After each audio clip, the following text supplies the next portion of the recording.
Fala galera, tudo bem com vocês? Graças a Deus, uma vitória. Meu Deus, como é bom comemorar uma vitória. Como é bom chegar aqui no canal depois de uma vitória e poder falar bem do Corinthians.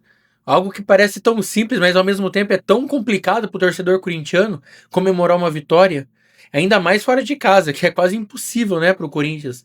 Mas ontem, jogo importantíssimo, não foi um jogo bom, mas o importante é o resultado. Eu sou sim que o resultado acima de qualquer coisa, né? Não adianta você jogar bem e perder ou empatar, prefiro jogar mal e ganhar. Então, vocês podem até deixar aí no comentário se vocês concordam ou discordam, mas de 3 em 3 a gente chega ao topo. E no demais, o Dorival tirou leite de pedra, porque ontem cheio de desfalque, né? Então, um time bem alternativo com o Guinegão de titular.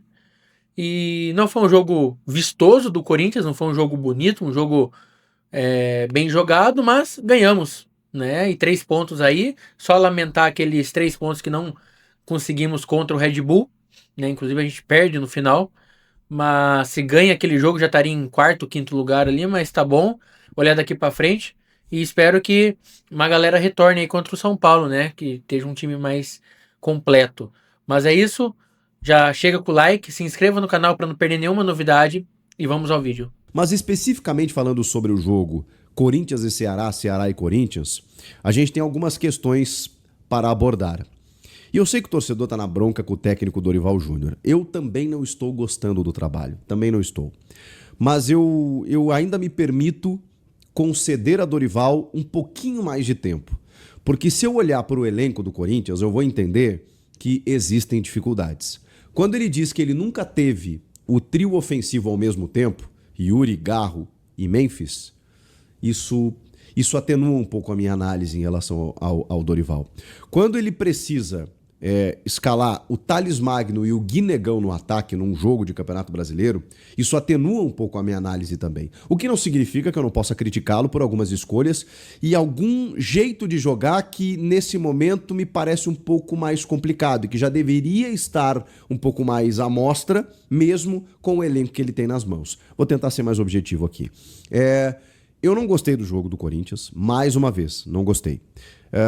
Por isso que eu disse que o resultado é melhor do que o desempenho. Tem algumas questões positivas nesse jogo. Bom, André Carrilho entrando pelo lado direito do campo, fazendo uma das suas jogadas características. Ele não jogou bem contra o Bragantino, ele ficou no banco de reservas e, segundo o Dorival, por uma questão física, de que ele pudesse render mais entrando na segunda etapa. Ele entrou muito bem e fez a jogada do gol. Rodrigo Garro dá o passe, ele arranca pelo lado direito, bem ao seu estilo, nos grandes momentos do Carrilho no Corinthians, desde que ele chegou, foi jogando dessa maneira. E muitas vezes com o Dorival, jogava por dentro, jogava mais recuado, jogava como volante. Coloca o Carrilho também como um meio-campista de construção, mas caindo pelo lado direito, aberto, atacando o espaço, como ele sabe fazer e sendo qualificado para fazer tal coisa. E assim ele construiu a jogada do gol. O Thales Magno não é um jogador desprezível, mas ele realmente vem muito mal. E aí eu vou tentar aqui ponderar de que ele teve uma pneumonia, perdeu massa muscular, ficou um tempo fora, voltou, perdeu espaço, não estava jogando bem. Então daqui a pouco, esse gol que ele acabou fazendo, um gol até quase sem querer, como diz a música do Legião Urbana, porque eu espero que esse gol tire um peso das costas do Thales, que desde que renovou a sua extensão de empréstimo, realmente parou de jogar, também por essas circunstâncias que eu citei. Mas ele chegou a ser importante quando chegou no ano passado, ou no início desse ano no Paulista, acho que ele até teve alguns bons momentos, e depois acabou decaindo muito. Mas ele não é um jogador que vale 70 milhões de reais, né, como o contrato dele aponta, mas eu também não acho que ele possa ser descartado. O fato é que hoje o Corinthians precisava dele e ele foi lá e fez o gol. Agora, é curioso, porque eu estou elogiando aqui o Thales pelo gol, porque não poderia ser diferente, mas o Thales estava fazendo uma partida horrorosa até ele marcar o gol. O Thales errou tudo. O Thales vem muito mal. Ele tropeçou na bola, ele tentou jogadas que ele não conseguiu, ele perdeu uma bola saindo do campo de defesa, ele é desatento, ele é desligado, ele tem uma dificuldade, o Thales Magno, ou vem tendo. Por isso que eu acho que talvez esse gol melhore um pouco a vida do Thales no Corinthians. Eu espero porque eu não sei que tipo de jogador vai vir, se é que vai vir alguém. A janela já abriu e a gente não vê movimentação nenhuma. Ah, é sondagem no Biel, no Carlos Vinícius. E parou. E a janela já abriu. Ok, tem 1 mês e meio ainda para fechar, mas até agora nada. Então, assim, o Corinthians tem que se virar durante muitos jogos com aquilo que tem. E o Tales é aquilo que ele tem. Ok, ele não tinha o Memphis e o Romero hoje. Mas vamos lá, o Romero também não é uma solução, ou não deveria ser. O Memphis, beleza. O Yuri, que vai voltar ali na frente, beleza. Mas hoje era o Thales Magno. E o Guinegão, que é um menino que, ok, esforçado, até acho que tá exagerando na dose, tomou 2 cartões em 2 jogos que ele jogou, né? Hoje como titular, no final de semana entrando no segundo tempo, ele tomou 2 cartões amarelos, porque vai dar um bote na marcação, né? Meio atabalhoado, acaba tomando cartão, acaba, né, exagerando um pouco na dose. E não fez nada de grandes coisas ofensivas, mas ok, menino, começando, aquela coisa toda, mas não tinha como ser diferente. A outra solução era o Héctor Hernandes, que eu até acho que poderia render um pouco mais, né? Mas eu sempre fico no poderia, né? Porque eu também... mas por que você acha isso, Chico? Não sei. Não sei, é só... porque não é o que indica, tanto quando ele joga e pelo visto nos treinos, né? Porque ele acabou perdendo espaço para todos os atacantes. Tá bom, vamos tentar achar mais coisas positivas no jogo. Acho que no primeiro tempo foi um jogo de enfrentamento. O Ceará foi inofensivo no jogo, não propiciou grandes perigos ao gol do Hugo. E o Ceará vinha de uma vitória contra o maior rival, né, no final de semana, demitindo o Vojvoda, inclusive. Então eu esperava o Ceará até mais imponente no jogo, e não foi isso. Não que o Corinthians tivesse tido uma grande atuação impedindo o Ceará de tal coisa, como eu digo. Como eu disse, o Ceará foi inofensivo. E o Corinthians fez o seu jogo, com um meio-campo povoado, né? O Dorival fez algumas mudanças. O Maicon, que eu achei que voltaria, ficou no banco. E entrou e teve que sair por conta de uma lesão. 15 minutos ele jogou apenas. Mas ele escala o Ranieri, o Martinez, o Bidon, aí sim ele volta para o time, e o Rodrigo Garro. Esse foi o meio-campo do Corinthians. Mas aí eu vou te dizer também o que me incomoda. Me incomoda um pouco olhar para o esquema tático do Dorival e ter muitas dúvidas sobre como o Corinthians está jogando. É um time que ainda não se encontrou, até pelas mudanças constantes que ele tem que fazer, muitas por necessidade, outras por escolhas técnicas. Eu tenho dificuldades de entender o Corinthians do Dorival. Porque o primeiro homem de meio campo, muitas vezes, para ele é o Maicon, mas ok, não vem sendo. Então, ele coloca o Ranieri.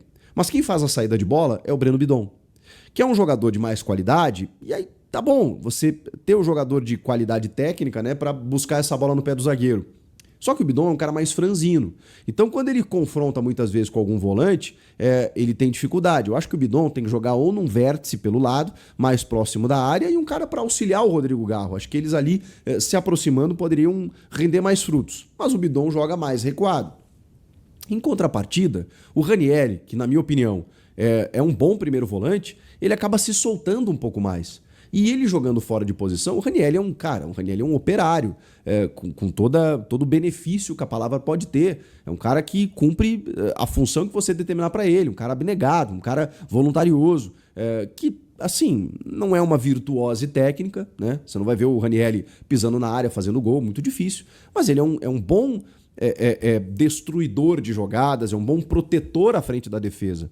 E o Ranieri não joga ali muitas vezes, porque é o Breno Bidon ou o Maicon que faz essa primeira função. E aí o Ranieri, numa ideia de estar alinhado, muitas vezes se desgarra, e aí eu não entendo muito bem, porque aí para mim você está invertendo as coisas. Aí o Martinez, que em algum momento está jogando pelo lado direito, daqui a pouco ele está lá no lado esquerdo. E eu fico tentando entender, e eu tenho dificuldades. Eu confesso que eu tenho dificuldades de entender esse Corinthians do Dorival. E o Rodrigo Garro? Bom, o Rodrigo Garro, que é o cara que no ano passado especialmente foi o melhor meia do futebol brasileiro, pifando o Memphis e o Yuri Alberto. O Rodrigo Garro, até por essa dificuldade, muitas vezes vem buscar esse jogo. Quando ele vem buscar esse jogo, ele normalmente está muito marcado. E aí você não tem a aproximação de um Breno Bidon ou de um André Carrilho, que não começou o jogo hoje, mas que deveria ser o cara mais próximo do Garro, para que ele consiga combinar jogadas. E aí, pelo talento dele, hoje ele conseguiu, inclusive, mesmo mais recuado, descolar um lançamento nas costas da defesa para o André Carrilho, que fez o cruzamento para o Thales Magno. Mas eu acho que o Garro, mais próximo da área, jogando de frente, ele poderia ter muito mais opções, tanto para finalizar gol, E o Corinthians está perdendo muito isso, essa finalização do Garro, como aconteceu no jogo do final de semana, em que o Memphis rouba a bola e aí ele consegue atacar o espaço ali para finalizar. Mas muitas vezes eu vejo ele distante do gol.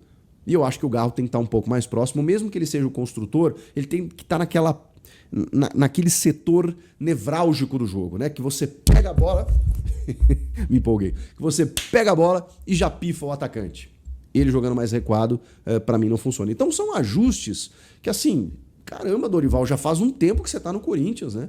Eu sei da dificuldade de elenco, eu sei que, pô, tá faltando peças, tem que pedir reforços, tá tudo certo, mas, poxa, tem coisas que são meio claras e que estavam acontecendo aqui no time do Ramon de forma positiva e a gente elogiava. E as coisas negativas a gente fazia apontamentos. Nesse momento, cara, tem poucas coisas ainda a tirar do time do Dorival de positivo. Tem poucas. Eu ainda tô com dificuldade. Mas vamos lá. Tô falando tudo isso porque para não deixar de apontar aquilo que precisa mudar, mas não dizer para vocês que a solução é mudança de técnico agora, tá? O Dorival renovou até o fim do ano que vem. O clube está vivendo um caos permanente, que vocês sabem. O time tem limitações. E o Dorival chegou agora e tem uma multa e, assim, financeiramente não é interessante. Mudar o comando técnico agora, Vojvoda, que tá no mercado, Carpini. Gente, esqueçam, o Dorival é bom treinador. Ele pode não ser o melhor para o Corinthians. Ele pode não ter a cara do Corinthians. Ele pode não ter a sinergia, o DNA do Corinthians. Tudo isso que vocês falam, cara, eu até concordo.